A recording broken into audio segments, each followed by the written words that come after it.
Sir, good afternoon, sir. This is Rajan Prasad, sir. Good afternoon. Good Sir, afternoon. sir, our director, sir, Chankar, sir, also joined, sir. Namaste, sir. Namaste. So thank you very much, sir, for accepting our invitation and delivering this guest lecture, sir. Today is the last day. Yes, sir. Yeah. And we are thinking that it is a beginning day, sir, for us. Uh,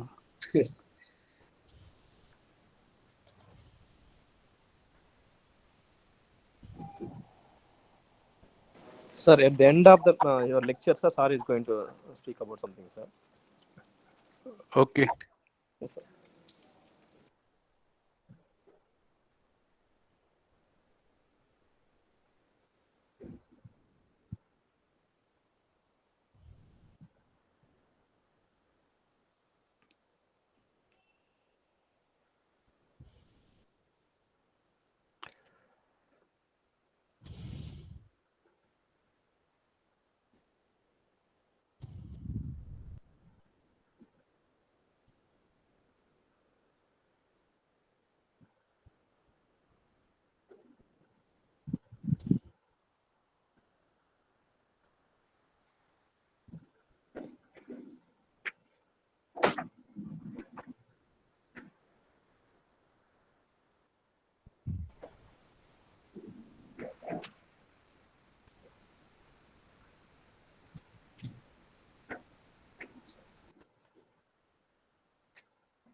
Good afternoon, sir. Ladies and Good gentlemen, afternoon. it's my pleasure to welcome everyone for the distinguished guest lecture, which is conducted under the AICTE DCP scheme by the distinguished chair professor Dr. Anil Kakodkar, sir. Thank you to each and every one of you for being here with us today. So, today's topic is the Cillage knowledge inspired ecosystem for transforming rural India. So, welcome you, sir. Thank you. Can you share your screen, sir? Or can I?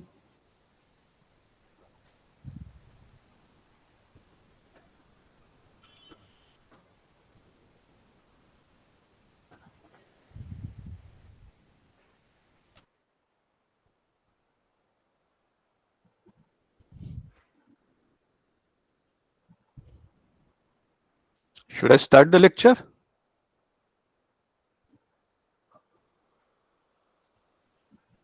Nagadipa, madam. Tell me, sir. Yes, sir is asking. Ah, you can start, sir. Yeah. Hello, right? So let me share my screen first.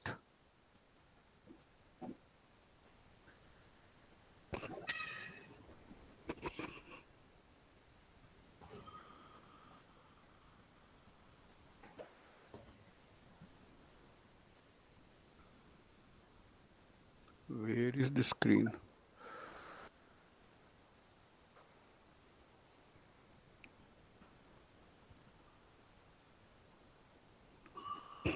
Shall I share, sir? Yeah, 1 minute. Let me share my screen. Okay, sir.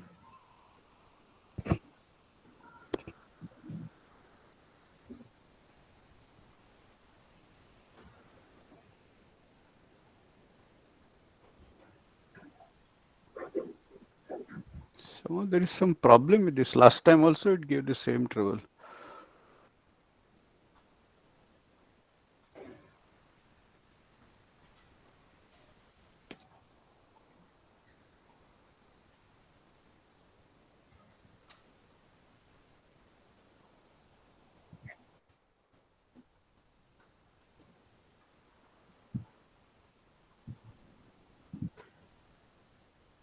Are you able to see my? Are you able to see my screen? No, Not yet, sir. sir. No. Not yet. Yes.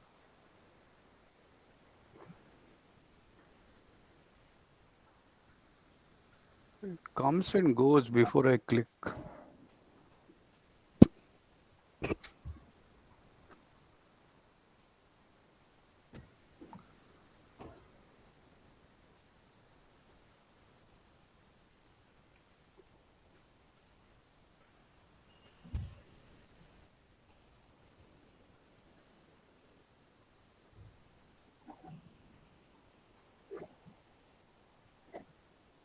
No problem, sir. I will share, sir.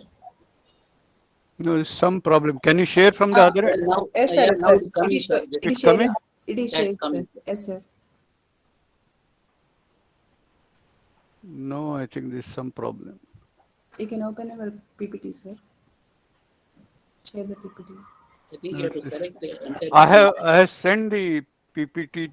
Can you share it from there? I'll stop it from here. Okay, Okay. sir. I will Yeah. share, sir. I will share, sir.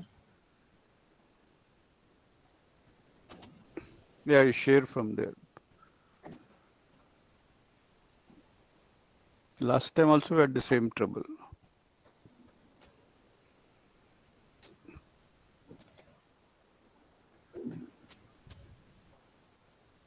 Yeah. Okay, so thank you for joining. Today we'll have the third and the last lecture of this 3-lecture series. You can hear me, no? Yes, Yes, sir. sir. Yeah, Yes, sir. okay. So this 3-lecture series consisted of the first one, where we talked about the role of higher education in national development, and sort of brought out the importance and the transformation necessary in higher education so that we can contribute to national development. The second lecture, we talked about nuclear energy, particularly in the context of the climate change threat that the whole world is facing, and how nuclear energy is inevitable, particularly in Indian context. So today I want to talk about the third dimension. Well, there are many dimensions, but the third important dimension in my view, and that is about rural development. And it's important that we recognize that uh, India is a large country, so economy can be taken forward by a variety of uh, kind of drivers. It could be some industrial segment, it could be some activity in the economy sector, it could be contribution of some different segments of Indian population. Uh, and it has made impact. For example, highly qualified Indians are making a big impact globally in different parts of the world, particularly in United States. People are sending a lot of remittances from different countries. Uh, the IITs are doing a good job. Several other high-ranking institutions are contributing to national development, and so on and so forth. But it is important to recognize that the larger part of India, even today, lives in villages.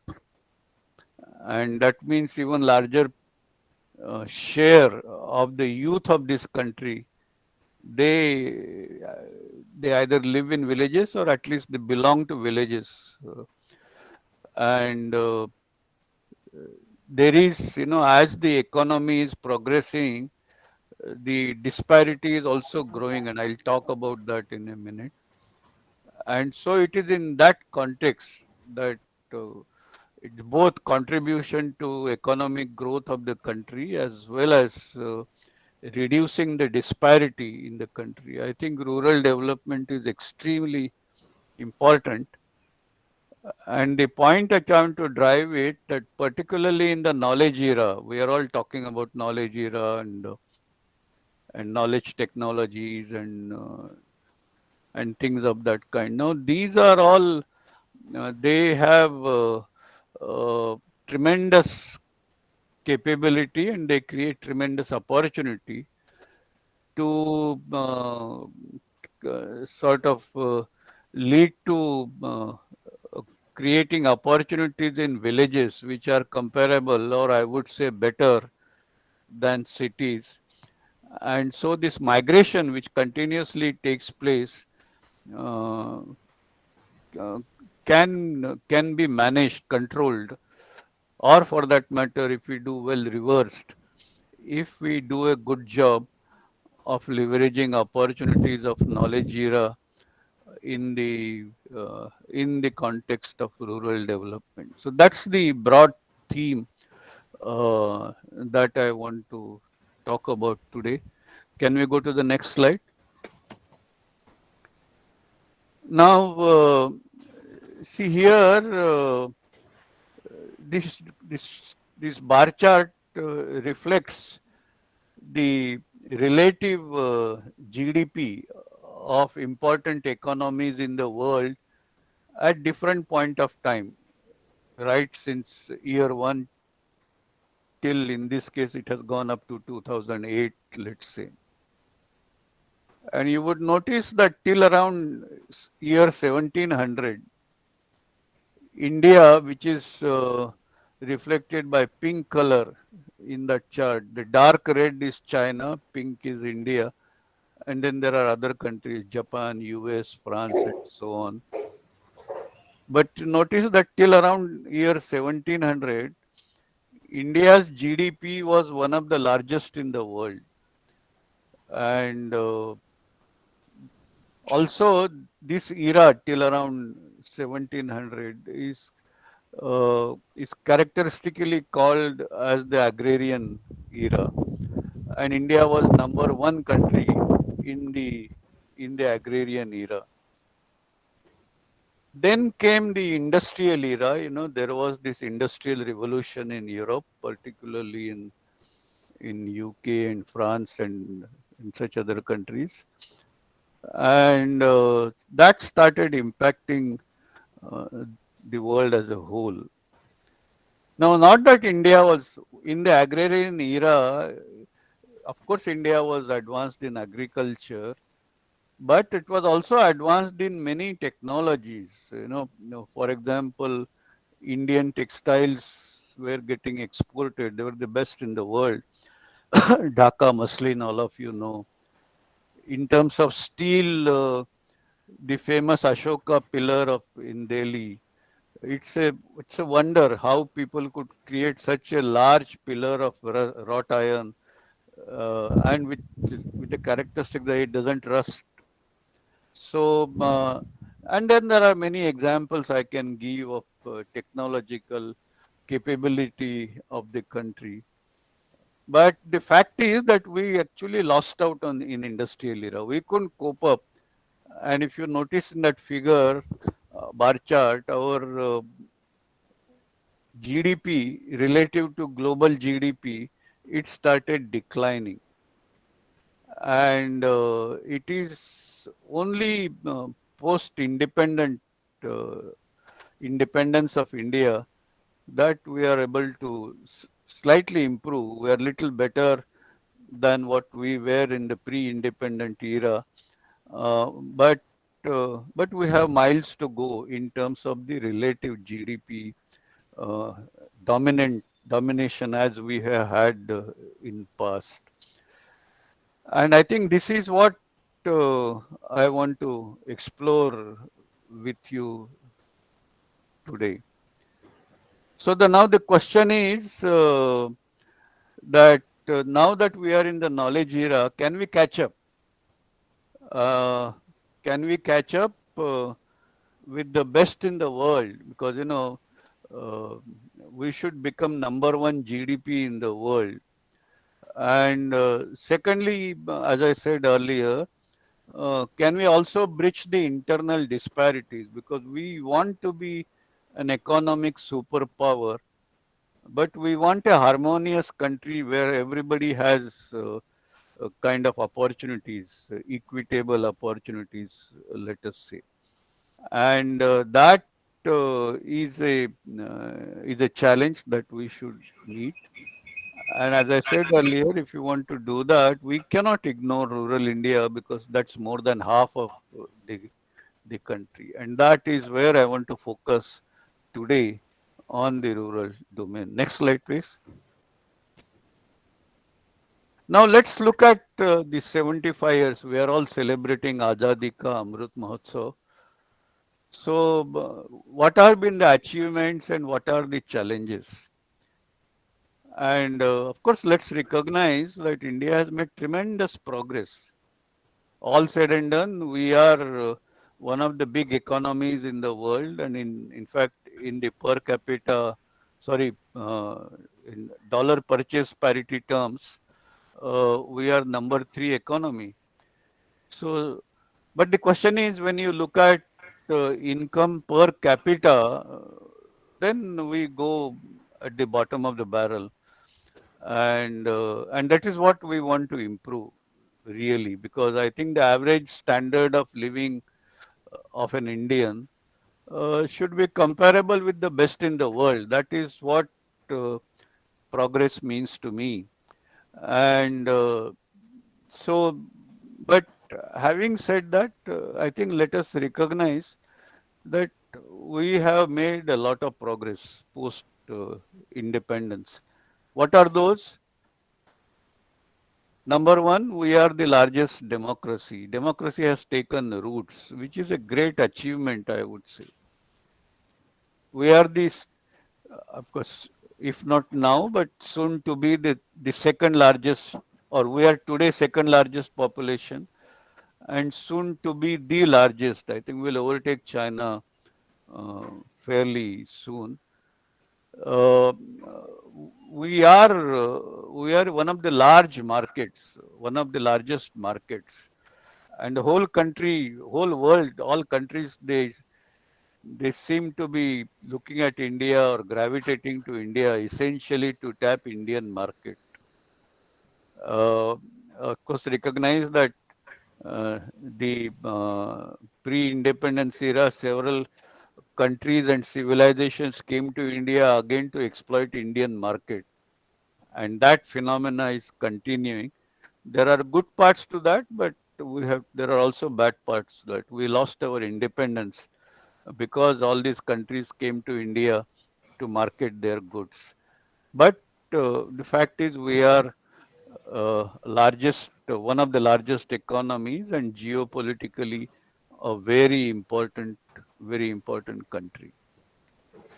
Now, among the top, in terms of agriculture, we are at the top. In terms of horticulture, we are at the top.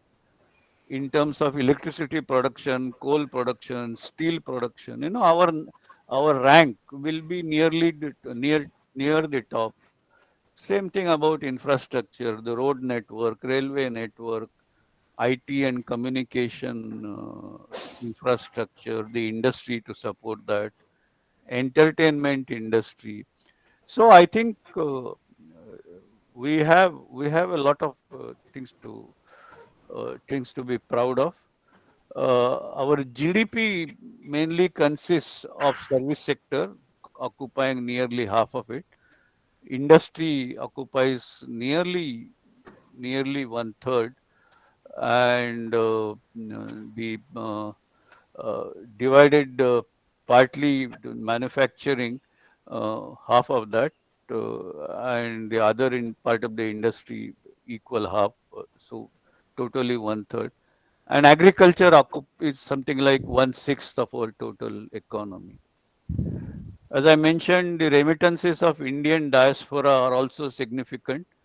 Roughly 17.5 million people abroad, and their contribution by way of remittances is roughly 3.4% of India's GDP, which is a sizable number.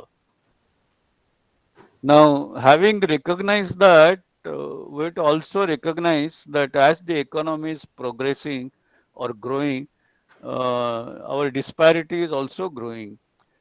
And just to sort of take stock of some numbers, income share, in terms of income share, the top 0.1% population has an income share of 10 to 11%, and top 1% population has an income share of 22%.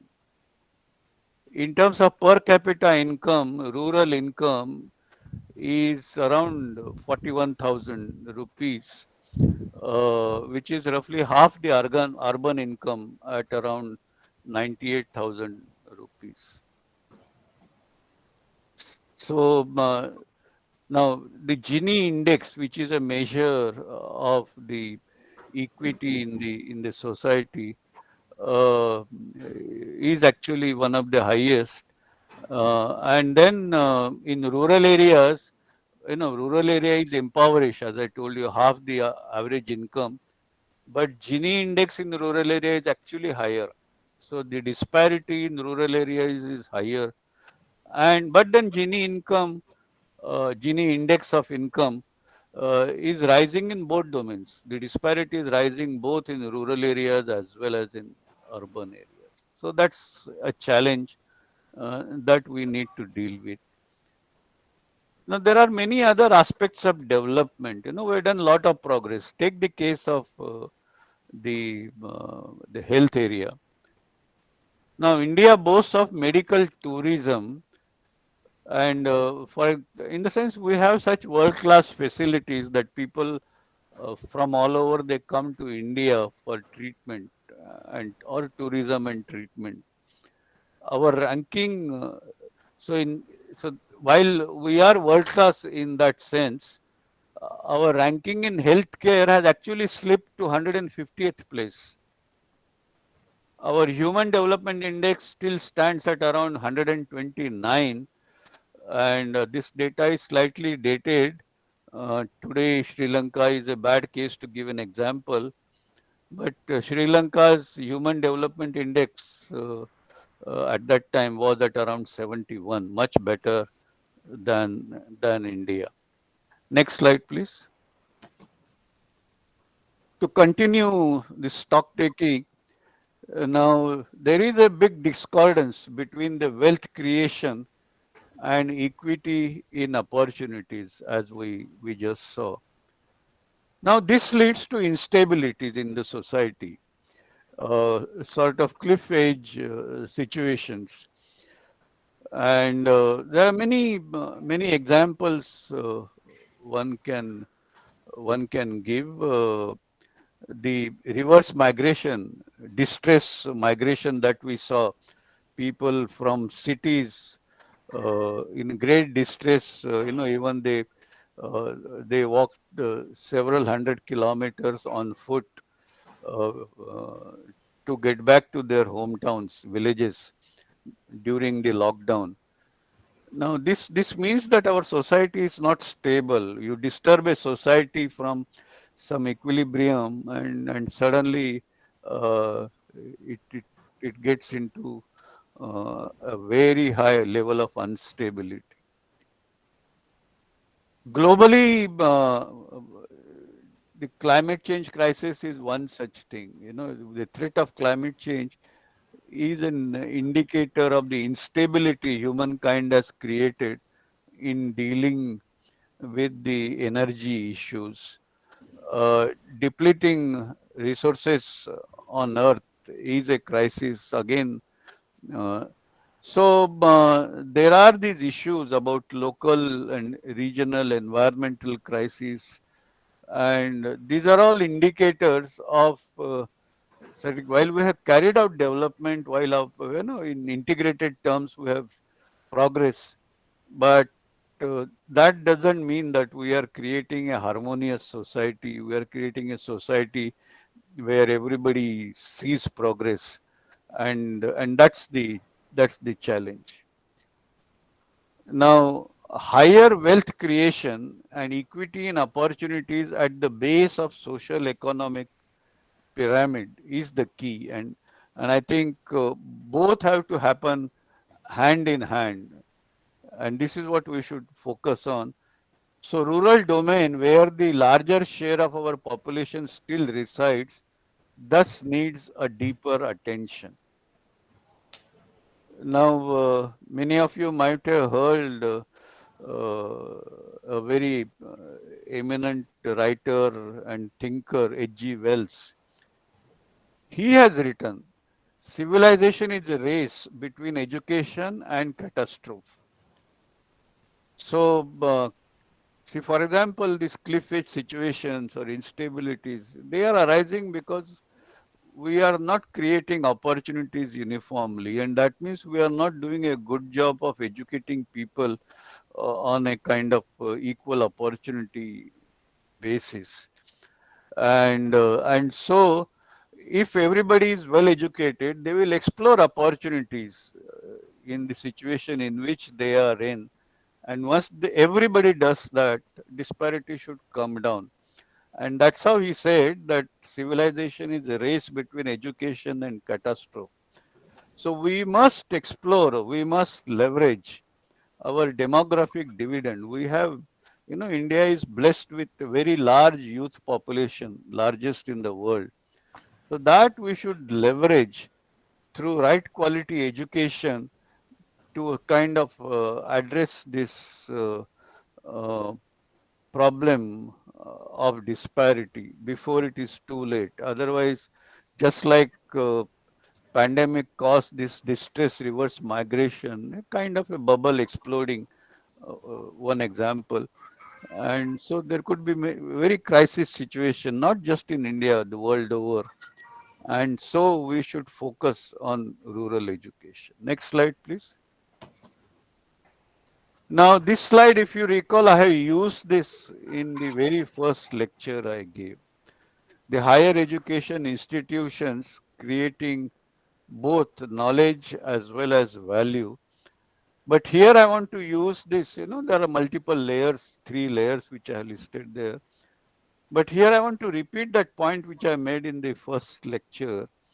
And that is that as people get empowered through knowledge, or as the knowledge intensity increases, the empowerment increases, and that leads to exploitation potential going up. The capability to exploit others, you can earn more money, you can create an enterprise, you can do this, that, and all. What does it mean?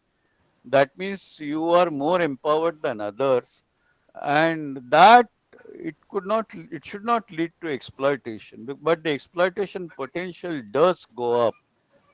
And so, the point I made at that time was that the higher quality or quality higher education that is accessible to all is the key to eliminate disparities. Because,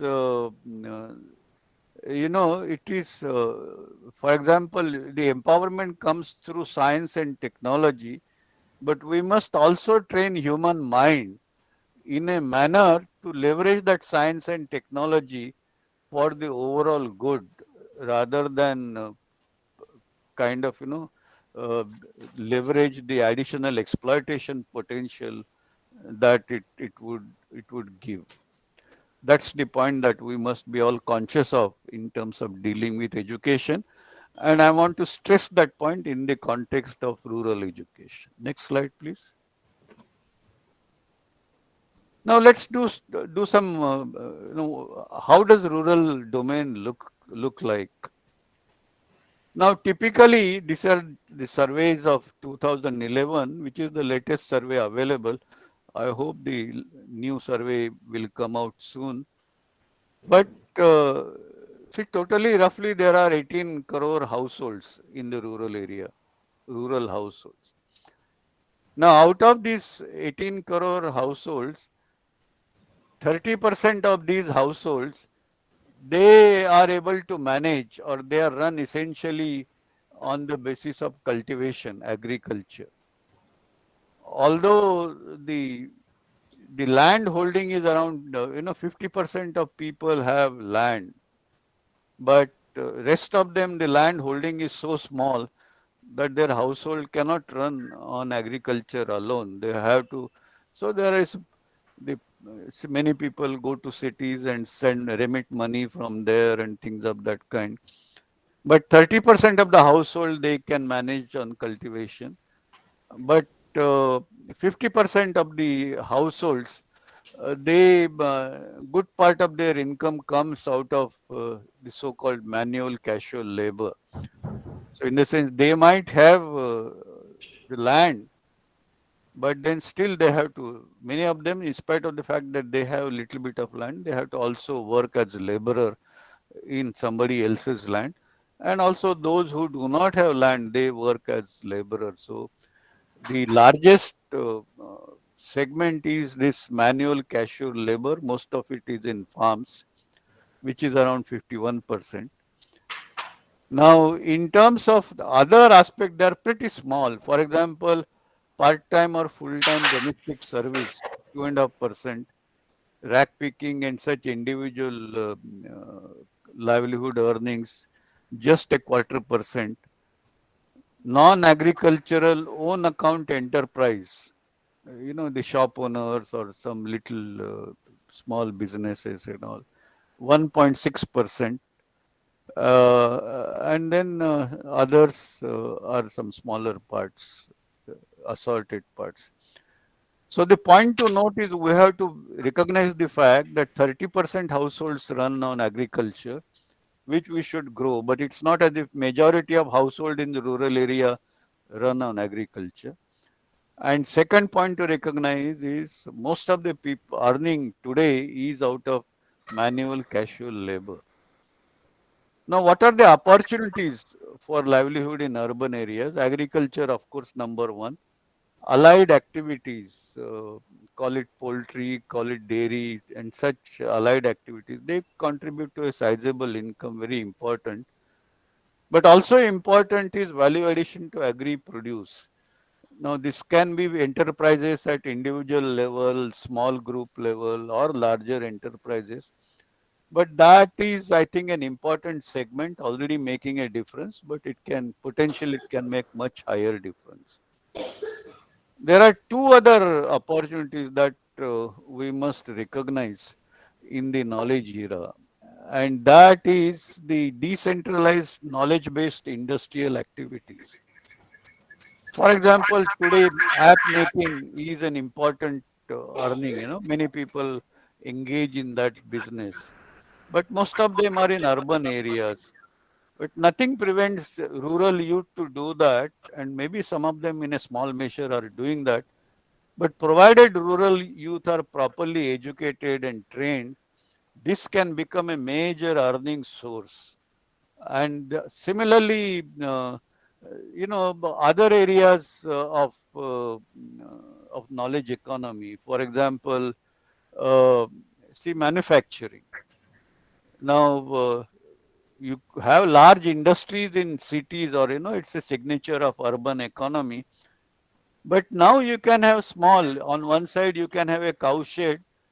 Next to that, you can have a small cabin in which 3D printing is taking place, additive manufacturing is taking place, for which the data is supplied by the designers wherever they are, rural areas or urban areas. And then you manufacture a part and deliver it to those who kind of integrate or assemble those. And so the point is, it's not as if rural area opportunities are restricted to agriculture. Rural area can participate in service sector in a big way, but also to some extent in manufacturing sector. So capacity building of human resource well beyond the traditional rural agri domain and exposing them to new age opportunities is really the key. For example, we can quickly enlarge contribution to service sector from rural domain, as I said. And this should be the objective of our education revolution in rural domain. Next slide, please. Now, how can we do this? So this is where I coined this term Cillage. Cillage, as I said earlier, is the best of a city in a village or an integrated domain. It's a sustainable, integrated, block level development through synergy between education, research, and development. So you need to create an ecosystem, and I don't want to regiment this in the sense you should have a kind of a regimented system. You should have this, that, and all. But wherever you can begin with the development in agriculture, you can begin with some initiative in education, school education, college education, skill education. You can begin with some technology demonstration and enhancement of livelihood. You can begin with some self-help groups. So you can begin from wherever, but rather than regimenting the process, we should allow for a natural adoption of an holistic ecosystem by the people. But as an integrated ecosystem, we should look at, for example, set up a Cillage at a higher technical education or a university in a rural domain. And there are engineering colleges, and there are, of course, not too many, but a few examples where there is also a university. So at that place, you create a central hub or central node, which can actually drive this development of ecosystem in the surrounding neighborhood. Now you can set up a number of technology demonstration or practice centers in the surrounding villages, starting from this education hub. And so what you can do is, on one side, demonstrate some of the new technologies which could be of benefit to rural people. Create capacity building of rural youth through running of training programs, awareness programs, some skill training program around those technologies. And also, if there are any issues in terms of technology implementation, then one could uh, through the same technical sort of engineering college students or faculty, you should be able to solve those problems and slowly work towards improvement in technology, because it's not as if technology you get from somewhere and practice it. India used to do that in past, and then you find that the technology becomes obsolete, and then other people overtake us. So unless the technology development and continuous improvement is a concurrent process, we don't remain competitive. So similarly, in rural areas, slowly the education and particularly higher education people should engage with rural domain, look at their technology problems, solve those problems, create new research achievements which will contribute to new solutions for rural people. And that is what, so this is what I mean by synergy between education, research, and development.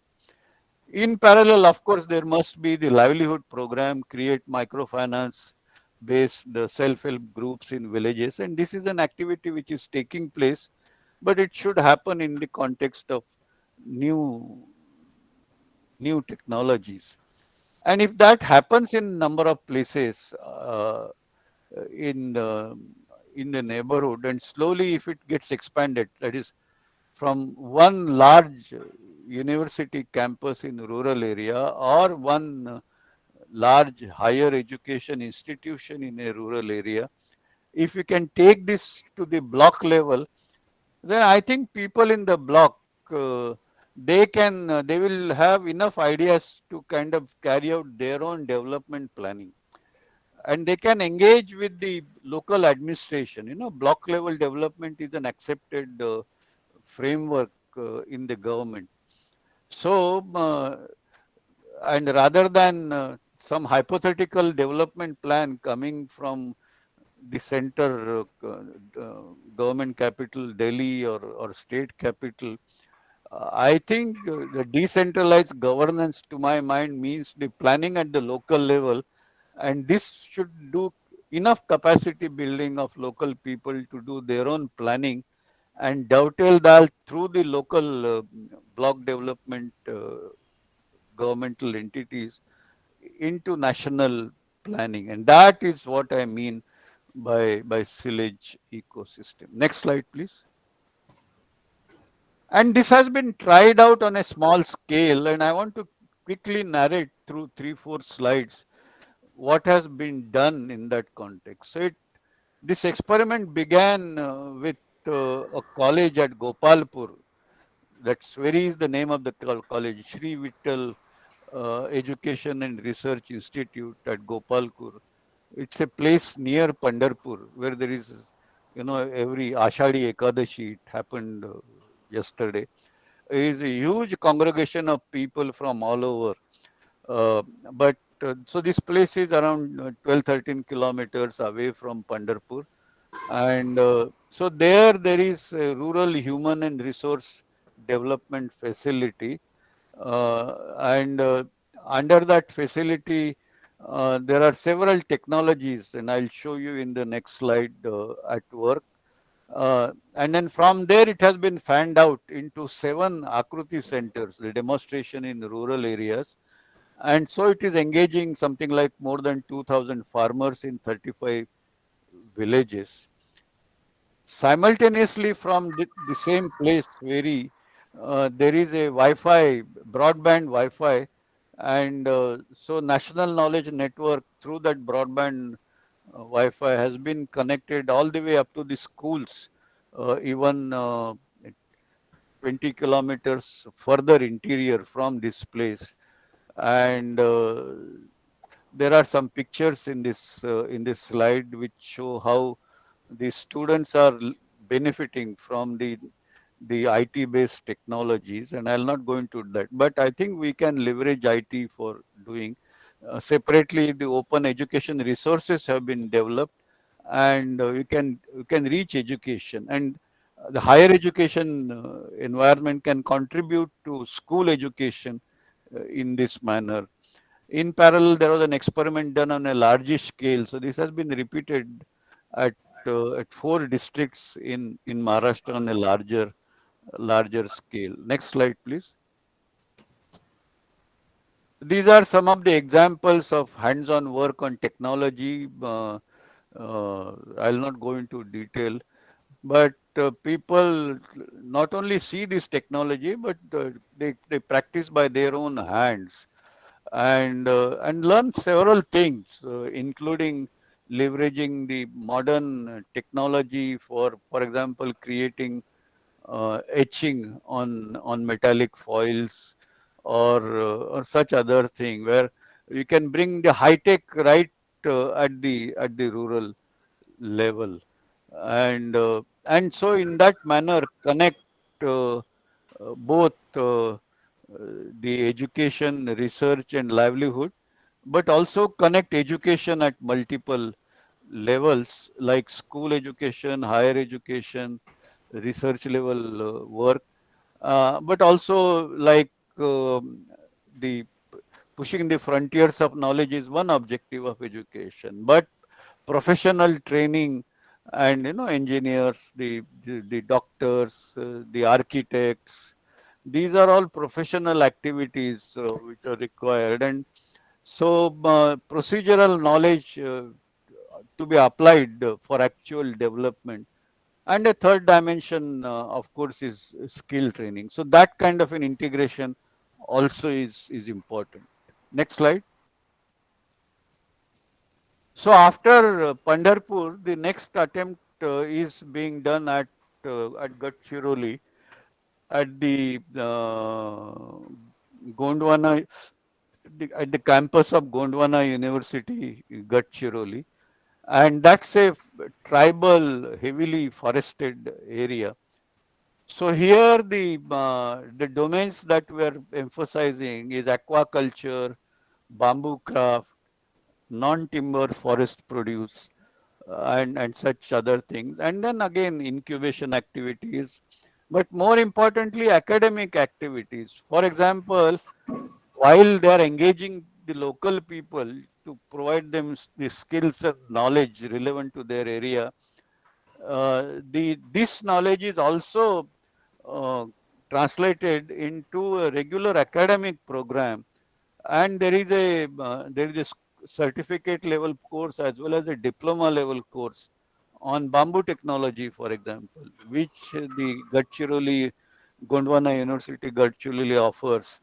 And so it's a both impacting on the higher education system as well as uh, doing it socially relevant, because there is no point in today engineering, how to construct a house. With the engineers in that area, we teach them how to construct a house out of concrete and reinforced cement concrete, and so we've forgotten the art of making house out of timber, and bamboo is left only to artisans. Engineers don't know how to construct a house out of bamboo. So I think there is a need. It's not as if this is one-way traffic, that we sit on a high table in an education institution and keep telling, no, we know knowledge and we can tell you how to develop. Far from it. I think there is a lot of conventional wisdom, and our higher education domain has a lot to learn. And this is what I have learned out of experience. And this is doing rather well. I'm very happy about this. In fact, there is another university called MAPSU, the Maharashtra Fisheries and Animal University. I forget the short form. But they had carried out some development in aquaculture, and that knowledge has been brought, and there are several ponds in Gadchiroli, essentially as a part of the water harvesting structures. And so now the fish culture has become a very important activity there and has contributed a lot to the livelihood of those people. Next slide, please. And yet, next level uh, trial is now about to begin at Nandurbar, where, in fact, as I said, we must take it to the level of a block. So here the attempt is that we would want to take this development of a block. So it's being configured. There is a tribal academy at Nandurbar, and this comes under the jurisdiction of the university campus at Jalgaon, North Maharashtra University, Kaviyatri Bahinabai, North Maharashtra University, Jalgaon. So they have the main Cillage headquarter at Jalgaon, and then at the tribal academy there is all this demonstration and training facilities, and from there it has fanned out into several areas on a number of activities. And so these are the kind of efforts which, in my opinion, should be done. I know individual parts are happening, but we need to create an integrated, intensive effort which covers a full block, so that you capacity build people to plan and implement their own development and leverage opportunities of knowledge era. Next slide. So, in the nutshell, the Cillage architecture, it involves, let's begin from the tier one, the higher education institutions, which are reasonably well endowed. They have a good part of research and development. There, for example, the ranking, higher education ranking, they get high ranking. So such tier one higher education institutions, they should set up a multidisciplinary S&T based research uh, framework, and also an R&D framework. They should in turn do mentoring of this higher education institution located in rural domain, which I was talking about earlier. and also engage with the self-sustaining technology and business resource centers, which could be located in the higher education institution, but also a few other places, and then establish a link. The primary host, of course, of this activity should be the higher education institution located in rural domain, and then from there they should remain collected with several centers in rural areas for demonstration of technology, for engagement of rural areas, and also for engagement of schools, for example, and of course facilitate that connection between, today at knowledge national knowledge network, you can leverage all higher education institutions and the capability that exists from there, and through that you can take it to both the livelihood training, skill training of people, but also you can take it to schools.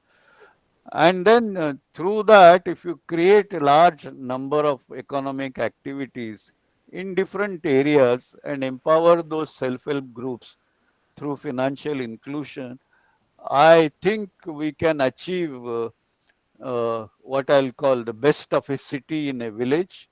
So that is Cillage, a digital city in a modern village. Again, that's what I mean by Cillage, and knowledge-based ecosystem for integrated education, research, technology development and deployment, as well as livelihood and capacity building in rural areas. So that's broadly the linkage that I'm thinking about. Now, next slide, please. Clearly, these things don't happen overnight. You have to build at it, and local people are very important. So there has to be that people to people engagement. And so, as I said earlier, while we make our students familiar with the technology, make them familiar with the knowledge, the so-called curricular knowledge, I think we must make them good human beings. We must develop a lot of empathy with the people in the local areas, and also, to change the so-called connection, the bond. That is how this silage will improve. Now, I'm not telling something new. In different forms, things have happened. And when I narrate this, I'm sure you will recognize that in your own surroundings, again, some things like that have happened. People have done. But I think we should recognize this power of an integrated working together of different faculties, diverse complementary capabilities working together. Take the case of Shri Vithalrao Joshi Charities Trust. Now, there is a village called Savarde, which is halfway between Bombay and Goa on the Bombay-Goa highway. Now, there is an institution run by this trust. The institution is engaged in education both at school level and professional level, including there is a medical college and an hospital. So they are engaged in education, they are engaged in health and medical services, they are engaged in agriculture, livelihood, sports, and a variety of things. And they are doing it for last 45 years. Today, and this was pointed out to me by the director of the hospital there, college there, medical college there, they pointed out the economy of Savarde village, where it is located, this trust is located, has risen to 3 crores a month since last few years, and it is much more than Chiplun. Chiplun is the major city, and some of you might have heard, but it is one of the big cities on the Bombay-Goa highway. But this village Savarde economy has overtaken the economy of Chiplun, and the people from Chiplun have started relocating to Savarde, and demand for the land has actually increased tremendously. So that is what I mean by reverse migration.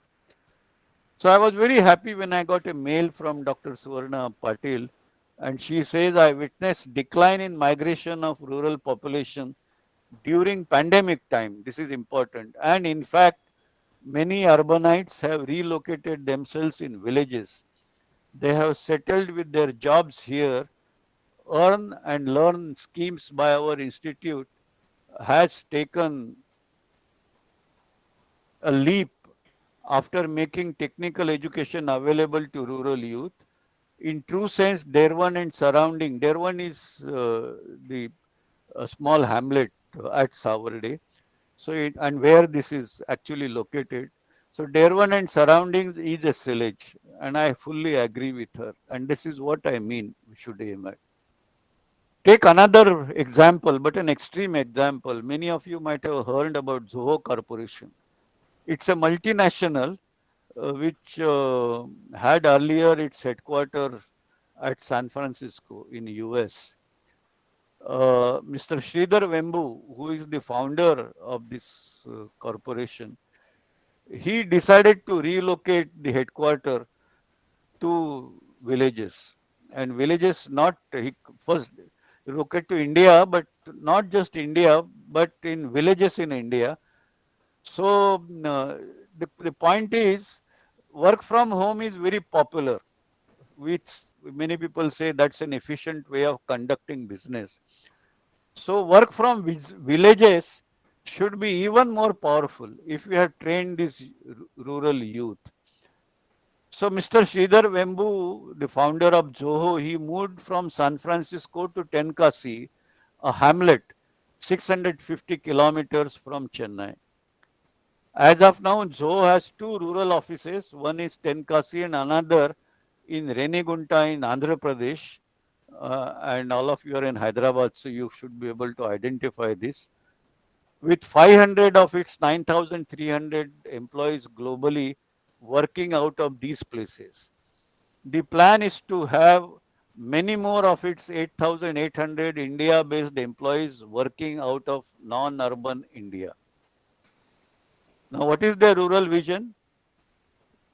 To create a small offices in rural areas to attract more local talent through Zoho University. They have creating or they have probably created a university by now and plan to train and employ rural youth. And that way the benefit is cross fertilization of ideas and mentoring and training of local people. And I have given the uh, the link there where this material appeared. Uh, but but that is what I mean by creating opportunities in local areas. So I think we should all strive for this kind of model for India's development. Next slide, please. Next slide. Yeah. So this again, this slide I have probably used earlier, but as I said in the earlier part of this lecture itself, knowledge does multiply power, and through that you get ability to exploit. But that exploitation will be at work if our animal instincts overtake us, and all of us have animal instinct, but we are human beings. We have developed human values, and human instincts tell us that rather than resorting to exploitation, we must indulge ourselves in welfare activities. So, welfare of everybody, exploitation of none. And that is where we should leverage our power derived through knowledge. And that is where I think making good human beings is the important thing. So, inculcating human values through mentoring and practice is the key to sustainable welfare societies, even as knowledge becomes the force multiplier for human capability. Because I think animal instinct is a natural thing. Whatever is happening, the exploitation happening, is a natural thing. But we are human beings. So what is the difference between us and animals? We are a part of animal kingdom. And this is where I think education has to play a role.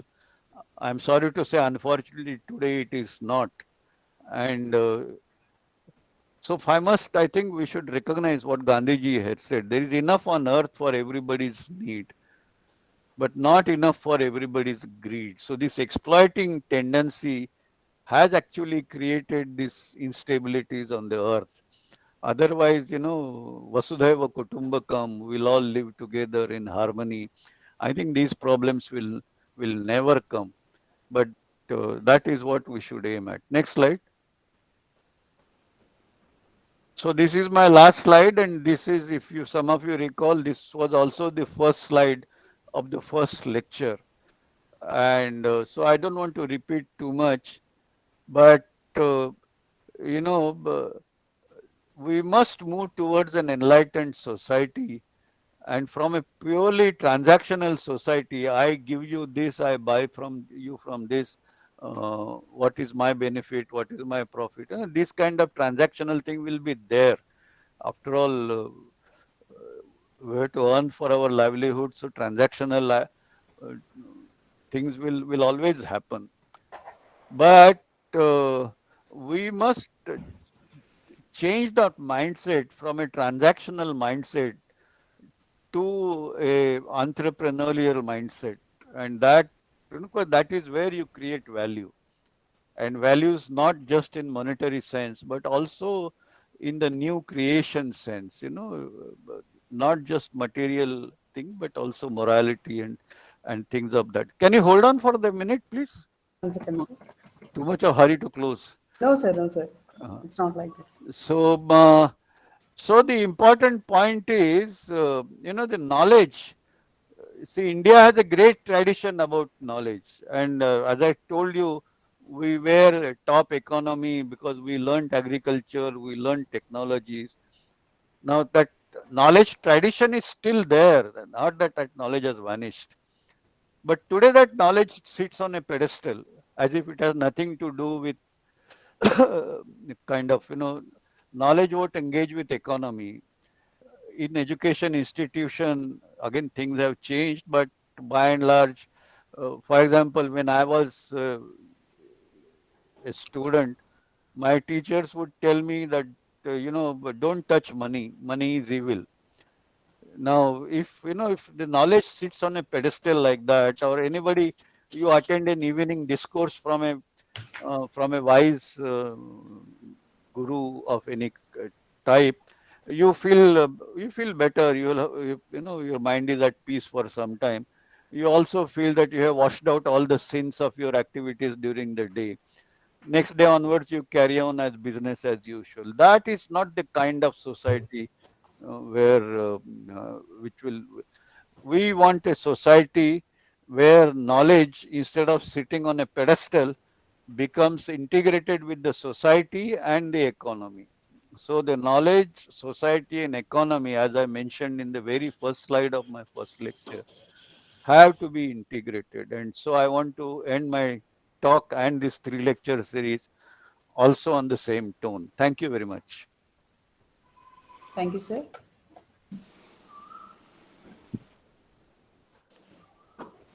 So if there are any questions, I'll be happy to answer. Good afternoon, sir. Good afternoon. I am very happy to hear all the 3 lectures, sir. Really, it is motivating. Long back, I narrowly missed listening to Professor Satish Dhawan. Now I am happy that I could at least listen to a person of that stature.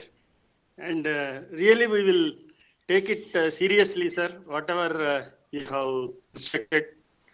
And particularly soon after independence, we have not given importance to ancient wisdom or what your conventional knowledge and all things like that. Now, with the growing economy, as you have pointed out, we are still reinventing ourselves. As you told, we will take up all the important points suggested by you to heart, and we will work towards that. And we are very happy, sir. Thank you. Thank you. Thank you.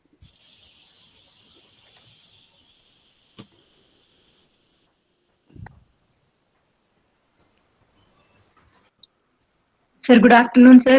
We are very much fortunate, sir, to listen to the series of all three lectures, wherein the holistic educational approach in the first lecture was really like the way how educational institution has to be grown in a scenario of the present systems towards the like verticals as well as horizontals. The way like you have enlightened us most of the things like the kind of three lectures what we have taken up from the administration layers also we will take it up at a level like from where we are, and also we are like just we wanted to inform you, sir, even from our management side also we have a rural institution wherein agriculture based the farming and everything is there, sir, which is near to our college. And maybe like we with this session, like previously also we were doing like drones technology and for agriculture based, the more connect as you are telling us like the entrepreneurial mindset and the training with the local people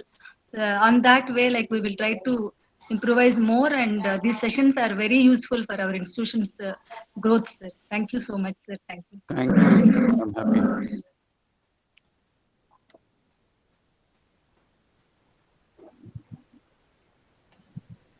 Any other member is having any queries? It is a great opportunity, I think, to interact with Anil Kakodkar. I request all of you, please try to ask some questions so that I think you'll get some answers from sir. Anybody? Sir, good afternoon, sir. Good afternoon. Sir, the role of higher educational institutions to transform the rural development or to providing the help to the rural development. The role of the higher education institutions. Oh, you want me to elaborate? Sir, the brief points are the points to be considered from higher education institute side to meet the objective of the context of today's session. Yeah, okay. See, it was there in that architecture of Cillage, but let me explain that in some greater detail. Now, let's say, for example, hypothetically, you create a group of students and faculty and decide some villages in your neighborhood, you know, go 20, 30, 40 kilometers away from the urban locale and call it as a part of NSS or call it as a part of your own program. But let the students carry out a survey as to what are all the methods of livelihood for them as of now. And so they could be in something in an agriculture, something in other ancillary activities. Somebody may be having a garage, somebody may be cycle repair, somebody may be doing some value addition to agro produce, you know, processing, for example, rice mill, dal mill. So there could be a variety of activities in addition to agriculture. Now, so identify what are the challenges in agriculture. And usually, you know, government schemes are very much focused on those challenges, meeting their input needs, water and fertilizer and seeds and things like that. So all those are there. But are there opportunities for, you know, higher productivity? So typically, so what are the conditions of soil? So soil analysis is an important area, and I'm sure there must be agricultural universities operating there. So you can collaborate with them, and a lot of engineering and a lot of humanities problems will emerge out of understanding what are the livelihood activities and challenges and what they are doing, and they will be obviously addressing it from the perspective of agriculture and related fields. But there will be, for example, there is a lot of demand for agricultural implements which can be managed by a single person, because there is always on one side our farm holding is not very large, so large agricultural equipment, they become unviable. At the same time, the traditional implements, the productivity is much lower. So can you think of contraptions where it is little powered? Let's say there is some some engine sitting, and now that engine, now we don't want to run that engine with petrol or diesel, because we're all conscious about climate change. But then we can fuel it by biofuel. You can have bioenergy both in the form of liquid fuel or gaseous fuel, and run these implements, and make compact machines which can enhance the productivity of an individual farmer. So this is one act. There are many other examples. Other example could be what are all the best ways of dealing with biomass. For example, biomass is a very important source of energy. Now, if I do, of course, I don't have uh, Telangana specific data, but countrywide, biomass may constitute easily 20-30% of total energy potential of the country. Only thing is today, for example, today the rural kitchens, the cooking fuel in rural areas, although we now have this Ujjwala scheme, and but majority of energy comes from dung, animal dung, or firewood in some manner. Now that has a lot of issue in terms of the air quality, particulate matter, and things like that. So Ujjwala scheme was driven essentially by providing clean cooking fuel, which is a very important thing. Can we not make a clean cooking fuel out of biomass? And if so, for example, compressed biogas is one such thing. So if you do that, so tomorrow when we go to net zero, when you say net zero, that means the fossil energy we cannot access, we should not be accessing. So you cannot have Barshain, you cannot have Indane, such liquid petroleum gas you cannot have, compressed natural gas you cannot have. What you can have is either hydrogen for cooking, or electricity for cooking, or biogas, or by other form of biofuel for cooking. I would put it to you that hydrogen, hydrogen is a good fuel, but hydrogen can also explode. Of course, all other fuels can also explode, and they're combustible. But explosion potential with hydrogen could be quite large. So I think it makes sense to explore other opportunities other than hydrogen for cooking energy. I'm sure even that problem will be solved, but we should choose an optimum pathway. Electricity for cooking is a possibility, surely a possibility. But the Indian cuisine, everything you cannot do by electricity. Why Indian cuisine? Even Western cuisine, everything cannot be done on electricity. You also require fire. You want to barbecue, roasting, things of this kind. So that is where there is power of clean biofuel. And although biofuel is traditionally is being used for so many years, right? It's a part of our ancient tradition, but we have not found that solution yet. Why? And so can we make a beginning in rural domain? Can our knowledge institutions contribute? So I'm just giving you one example.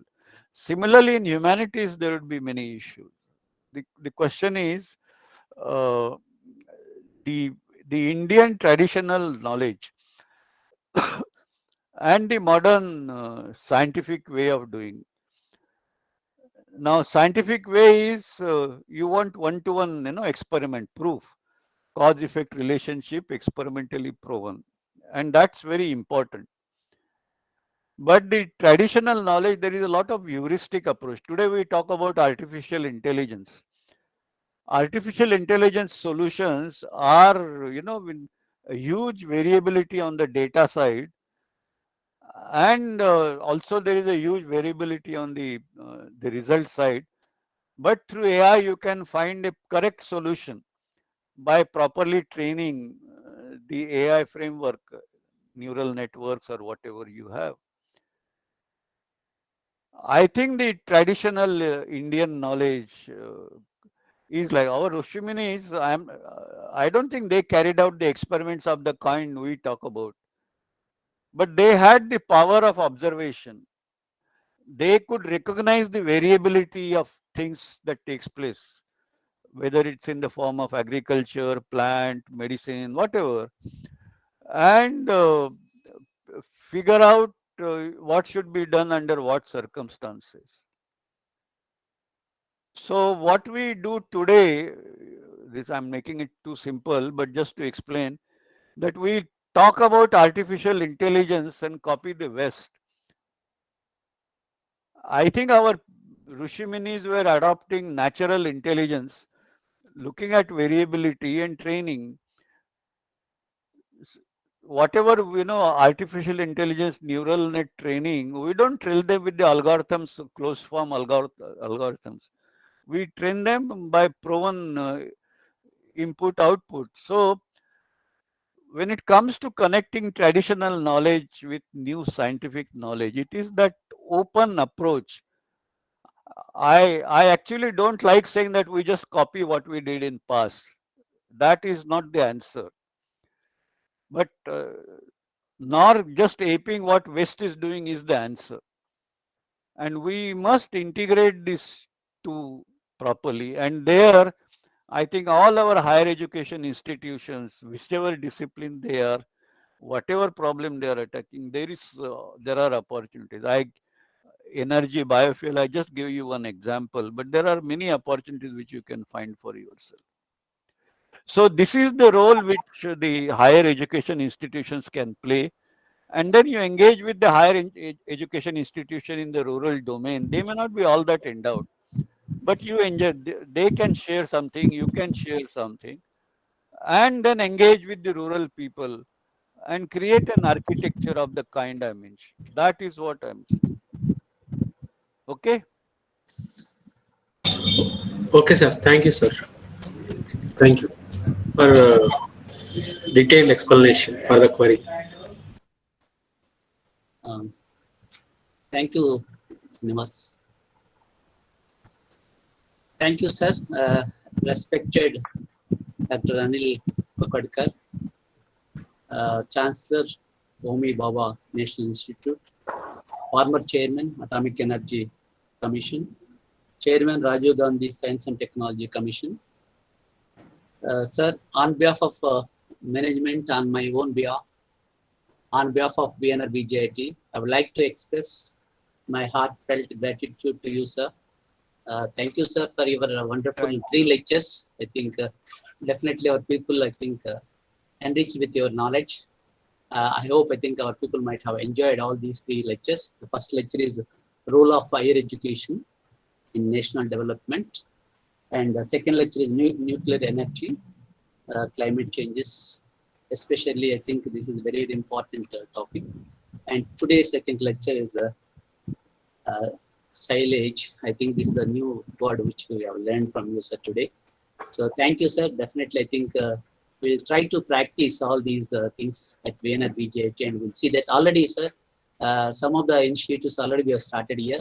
And we used to allow our students to go and spend some time in the village and provide whatever the solution that they are looking actually. So these things already we are practicing, sir. And we are also already taken up some societal impact projects at PNR VJT, and every year we used to display that project also at PNR VJT, so that the students will go through all those projects and accordingly they can implement in their own villages also. So that way, I think already some of the challenges, whatever the challenge that we have as in today, so everybody's talking about how to adapt the villages. I think already we have started, sir. We have adapted 5 villages by our NSS and student force. Vijnana Jyoti, VNR student force is there, sir. So all these people, they'll go to villages and they'll study what are the problems that they're facing. For that, I think they're going to provide the solution also, sir. So that way, I think we are already practicing all these some of the initiatives. But still, I think this is at the smaller way. I think we're looking for the larger way, and definitely we'll think about in this particular direction how to share our knowledge to the villages. I think this pandemic definitely will help all the people to go and spend their times, I think, in the villages only during this pandemic time, sir. I think already, I think you're all aware about today, I think internet era, I think it is reached to villages also. So with the help of that internet era, so definitely the technology is transferred to the villages, and from the villages only, I think some of the people, they are doing wonders. So that way, I think it is very, very useful to us, sir. Definitely, we'll try to implement whatever the suggestion that you have given at VNR BJT, and we'll see that I think we are looking for the long association with you, sir. Definitely, I think we are our main objective is only to improve R&D activities and as well as the rural development. All these are all the 2 things which we are taking up, sir. Because outreach, I think outreach activities also equally important in the present education system. So that way, I think definitely we'll take whatever the session that you have given to implement at VNR BJT. I once again thank all the attendees. I think without their support, I think it's not possible to conduct any event.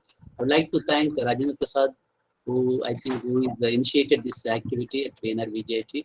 And I also thank Nagadeepa and Dr. Anuradha Madam and all other faculty who have attended these sessions. Okay, thank you once again, sir. Namaste, sir. Thank you. Sir, good evening, sir. Thank you. Sir, thank you so much, sir. Thank you. Thank you. So Yeah, I thank you so I much. can log out now? Yes, sir, 1 minute, sir. Sir, thanks again. I thank you again, sir, for accepting our request and guiding us, our faculty and students of VNR VJT under this AICTE DCP scheme, sir. Thank you so much, sir. Sir, can we have your right to you regarding the projects that we take up related to climate change and this village related, like how to take it further? Can we have your? Yeah, you can always write, but I'm normally hard pressed for time, so I'll see whatever I can reply. Sure, sure, sir. Thank you, sir. Sure. Thank you so much, sir. It was really like it is a nidhi, sir, for all of us. Thank you. Sure. So thank you, sir. Thank you. Thank you. Thank you. All the best. I'll log out now. Yes, sir. Yeah. Thank you.